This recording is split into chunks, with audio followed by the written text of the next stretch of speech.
All right, so welcome to today's class. And in today's class, we are going to be talking about trade entries. Okay, now I've taught you guys liquidity, I've taught you guys market structure. All right, I've taught you guys internal and external liquidity and stuff like and the likes of that. All right, so now when you get to put everything together, when you've analyzed your structure, when you've identified where you expect price to sweep liquidity, the next thing you'll actually be looking for is what we refer to as your entry points or entry zones. Okay, you can also get to see other traders refer to it as what point of interest. All right, now you can use different a number of, okay, should I say, techniques or stuffs you see on the chart for your trade entries. Okay, so one you're going to be using is what?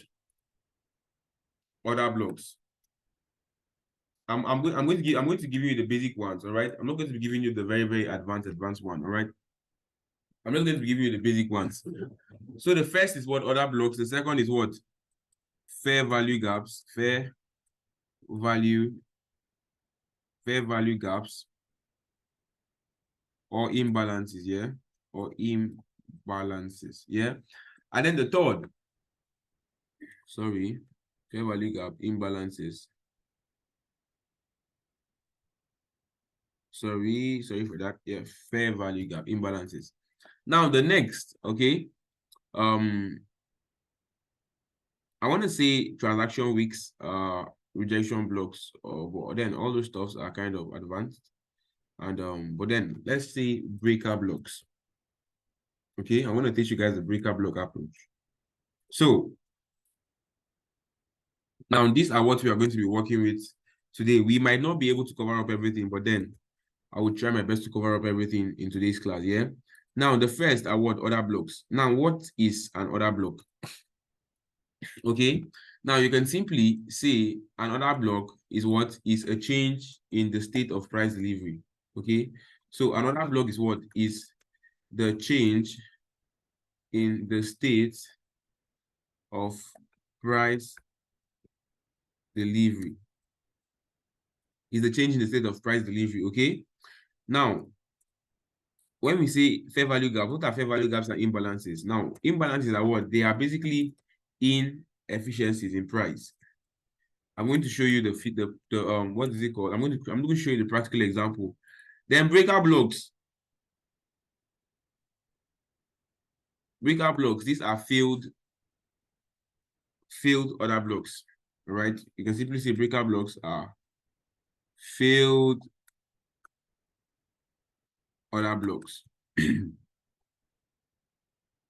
All right. So let us dive into the chart following this example, following these explanations, I mean, all these definitions, yeah? Now, another block is the change in the state of price delivery. Now, what I mean by this is let's assume we have price trending down, yeah? Let's assume we have price trending down. It's just going down, and then we get to see a slight change in the state of what? Of delivery. And then we have price do something like this. All right. Now, right here, we had a change in the state of price delivery over here. When we extend this, we have this to be an order block. The same thing happened here. We have what? A change in the state of price delivery. What is the change from a downtrend to what? A slight uptrend. When you extend this, you get to have an order block. All right. Now, you actually hear some traders define order block as the last bearish candlestick before a move that broke structure. Yes, they are not wrong. But if you go by that definition, you will not identify a whole lot of order blocks. All right. You can actually go by that definition, but I will not really buy it so much, because if you go by that definition, you would not, I repeat, you will not get to identify a whole lot of order blocks. All right. Now, sorry for that. Yeah. I want to give you guys a practical example. All right. Now, look at what happened here. We have price coming down, and then we had a slight change in delivery here. We had a slight change in delivery here, and then price did what? Scaled down. Yeah. We also had a slight change in delivery here. Okay. Then price scaled down. Now, what actually happened here? We had what? An order block formed here. Now, in this case, you can get to use what? The last candlestick if you wish. We have another block formed here. We have an order block formed here. As a matter of fact, okay, if you are in a downtrending market, every up close candlestick is another block. What I mean by that is that if you're in a downtrend, every bullish candlestick you see is another block. All right. Now, but it does not mean you're going to be trading every bullish candlestick you see. No. Where they form is very important. Where an order block forms is very important. If an order block forms in the middle of nowhere, it is as good as it not forming. So one of the things that gives another block credibility is it forming in a very good place. All right. Now, in this case right here, okay, I highlighted few other blocks. We have another block here. You can see how price reacted to it. We have another block here. You can see how price reacted to it. Okay. Now at this point also, we have what? This is another block. The last word up close candlestick before the downward move. You can see how price reacted down from it. Okay. But now I want you to be able to see other block in a more technical manner. All right. Now let's assume you have price doing this. Okay, let's say you have what? A downtrending market. Then you get to experience what? Your shift in market structure. Okay. Now you should be able to understand, all right, that at this point, something definitely must have happened at this point. At this point, you had a change, all right, in the state of price delivery. So when you check, you're definitely going to see what? A downward close candlestick. When I mean a downward close candlestick, I mean a bearish candlestick before what? This massive bullish move. You're definitely going to see a funny looking bearish candlestick. Now you're going to highlight that bearish candlestick, all right? And then you extend it. And then you extend that bearish candlestick. Now that candlestick that you formed, that other block that formed down here, has a possibility of holding price. It has a possibility of holding price, and then that other block has a possibility of being what? Your entry, has a possibility of being your entry, what's it called? Your entry zone or entry point, whatever. Yeah. Now, just a quick tip to attach what I've just said. Whenever you see, oh, I've not thought about fair value gaps, but then I'm going to teach about fair value gaps after now. Wherever you see another block with a fair value gap, it's most likely going to hold. All right, another block plus fair value gap is most likely going to hold. It's actually a strong confirmation. All right, so I'm going to highlight a few other blocks. Okay, I'm going to highlight a few other blocks. Holy Spirit, help me. I'm going to highlight a few other blocks and then boom, we will move on. I think we will see the best of them on 15 minutes time frame. Yeah.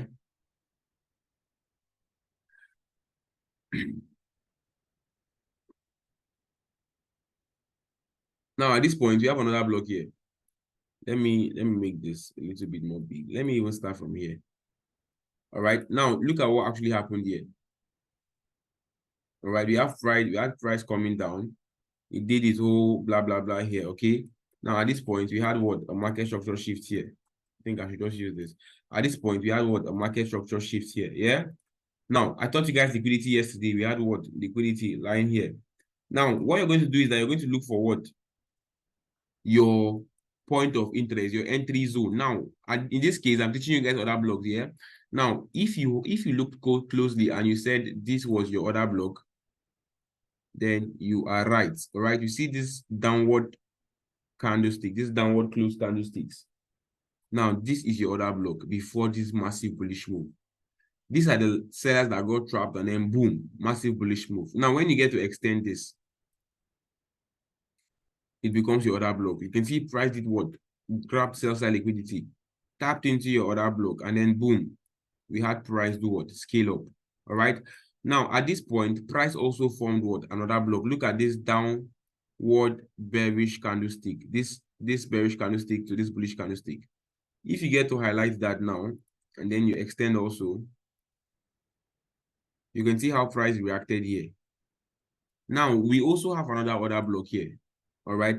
But don't forget, you don't trade other blocks on its own. You trade them as your entry in confirmation to what you have seen on the higher time frame. All right.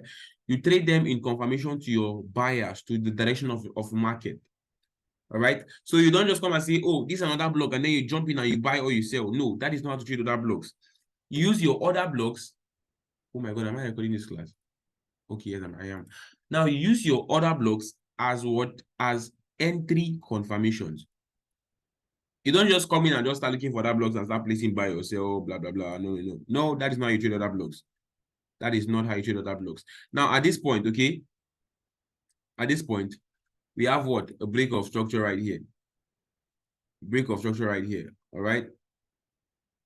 Now, we have another block right here. This up close candlestick. Now, this is also another block. But if you check, all right, I want you to understand the way this other block works. Now, this is another block, no cap.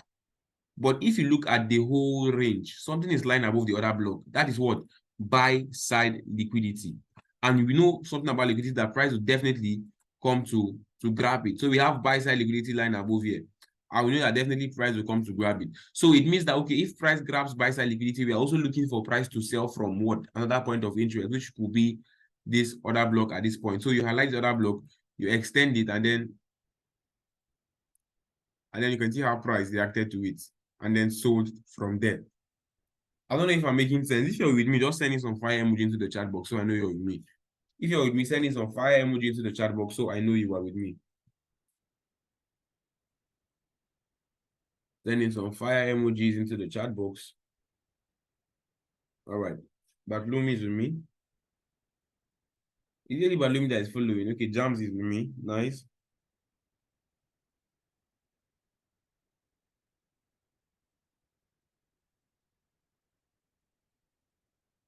All right. Smooth, I can see you, Junadi. Nice to see you are following. All right. So now this is another block. So I'm going to highlight few examples of another block. Then I will talk about fair value gaps. I will leave it to the assignment. Then tomorrow we are going to talk about breakout blocks. Now when we get talk about fair value gaps, okay, I said I'm going to highlight some other blocks first of all. Okay, let me go to GBP USD. Oh, I have a call.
Sir, you muted your mic. Oh, we can't hear you.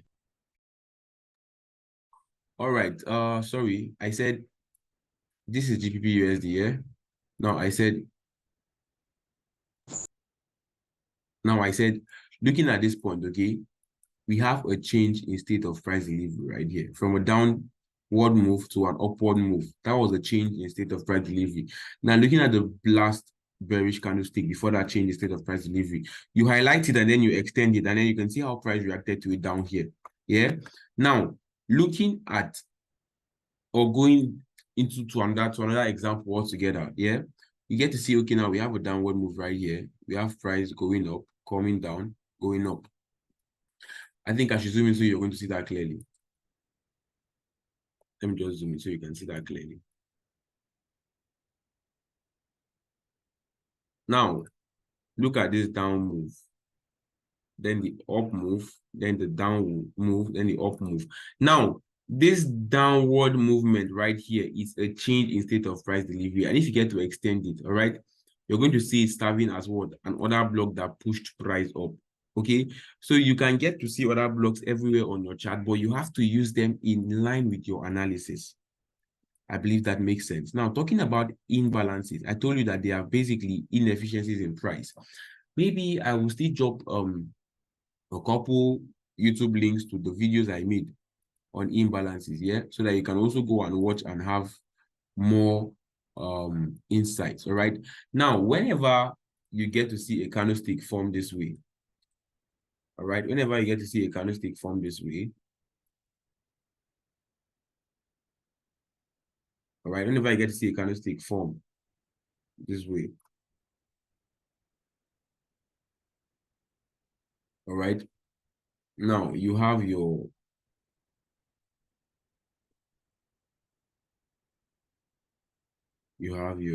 whatever.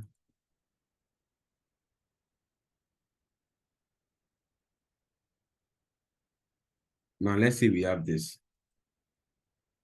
Now, if you look closely, okay,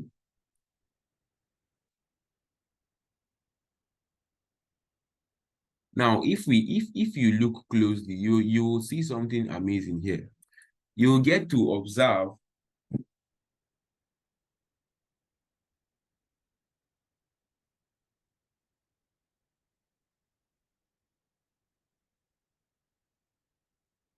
okay, and then let's have this here. All right, now if we have this, you get to observe that we have what? An inefficiency. Now, what is that inefficiency? It's a space in price looking from the end of this week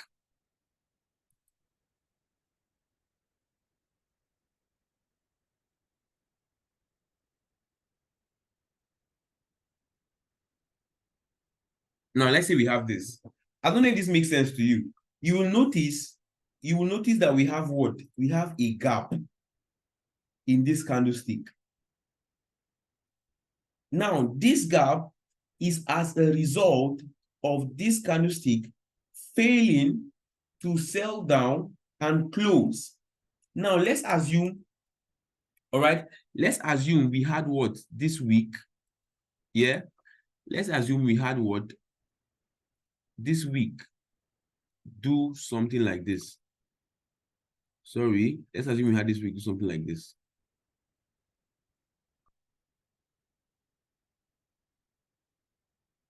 Now, this week what have been able to what? To go down and cover the space. So now at this point, or right now, we do not have an imbalance. But if this week fails and maybe just stops here, then we have an imbalance in price. Now, assuming you want to paint the house, let me just, that's the best example I can give you. Now, when you roll the paint brush or whatever, you roll it up just once, you will notice that you have some unpainted spots on your wall. But then you have to roll it the second, third, fourth time to have the wall fully soaked with the paint. That is what price is actually doing here. Price gets to do what? Roll it up the first time. It leaves some space right here. What do you expect price to do? Price will definitely roll it back the second time, fill up this space, and then continue moving on from there. That is the whole idea of fair value gap. All right. So now I am going to go over to the chart right now. All right. I am going to highlight fair value gaps for you on the chart. Okay. And I'm going to also, as I like them, I'm going to tell you how you can also use them for entries. and then I'm going to leave you to do your assignment. Yeah. You can literally see fair value gaps everywhere on the chart. Now, this is a fair value gap right here. This is a fair value gap right here. We have one here. We have another one right here. Now, this whole space right here is a fair value gap. And definitely, as price went up, it still came back to fill up this fair value gap. Tapped into this other block and then went up. It's now going up. I told you guys that whenever you have a fair value gap plus an order block, it will most likely hold. I said this earlier. It will most likely hold. A fair value gap, order block will most likely hold. All right. So let us keep on looking for more examples of what? Of a fair value gap. They are everywhere on your chart, guys. Like, you don't need to find them. This is a fair value gap right here. But just the same way with the other block, they can form anywhere on your charts. But you have to use them in line with your analysis, and then you use them for your entries. All right. Now, this also is a fair value gap that formed right here.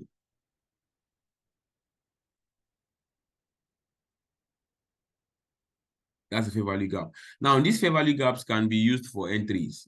Okay, they can be used for entries in the sense that, okay, maybe you've done your analysis. I'm gonna do some live analysis after the whole classes, and then I'm gonna upload for you guys to also learn and to watch and learn also. Now let's assume you've done your analysis, and then let's say, for instance, you have what? You have price going up in what? In a downtrend,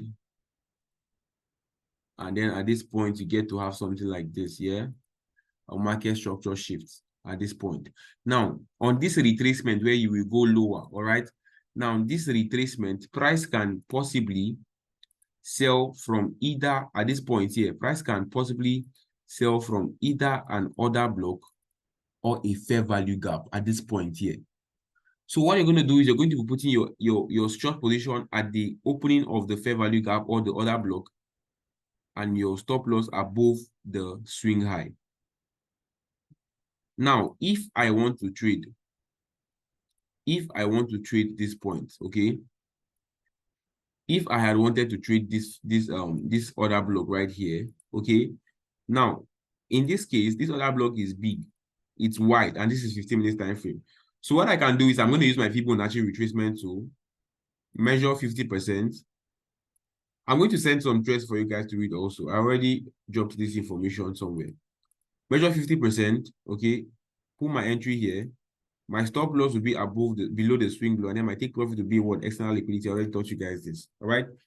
So the whole idea of imbalance and order block is not difficult. All right. It is not difficult. You just need to practice and train your eyes. So I think we will actually stop here for the day.